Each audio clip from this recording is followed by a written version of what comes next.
Sawubona Shabana. Ngicela sikhulume. In private? Okay. Shabanski. Ngizogcolisa la kahle kahle. Ubuqinisile ngayo yonke into eshilo. Inqumo engiyithatha yezami. Ukuthi ngeke ngaba overwhelmed.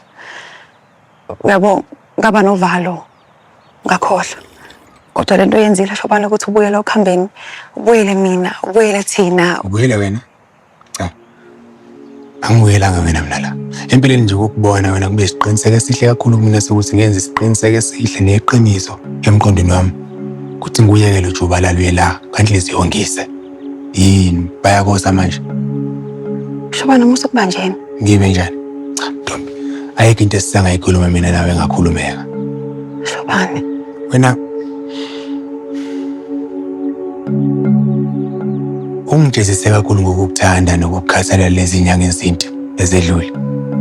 Ukubeka kwami eqhulwini nokufuna ikusasa nawe kungizwisa okukhulu ubuhlungu lobu engasayimisela ngokubuyela kubo. Ngakho-ke cha. Sorry.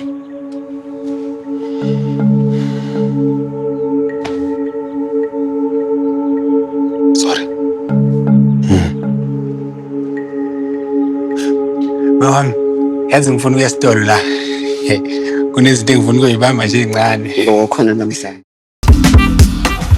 Awu mama, Ngibafike. oh suka. Yabona ngendlela obuka ngayo le ngubo uyifake namhlanje. Omalume babonke bephelele. Bo bese begcona amagceke ekseni. Hayi cha sweetheart bo ngikutshela ukuthi ngingitshela ngoba kwaqala ngigqoka namhlanje. Sho kanje. Shuthi nginenhlanhla.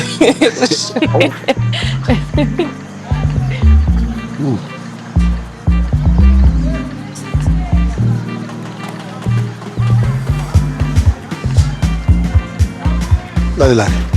Hamba ulishintsha. Ngobani? Ngoba ngilithande lelo. Ngakho hamba ulishintshe njengamanje. Ngikutshengisile lona nje ekseni walithanda sekushintsha futhi. Udot lo. Olubuke nje. Liphetha wonke amabili okho ngaphandle. Izinqe zakho zona umuntu wakho ufuna ukwenza.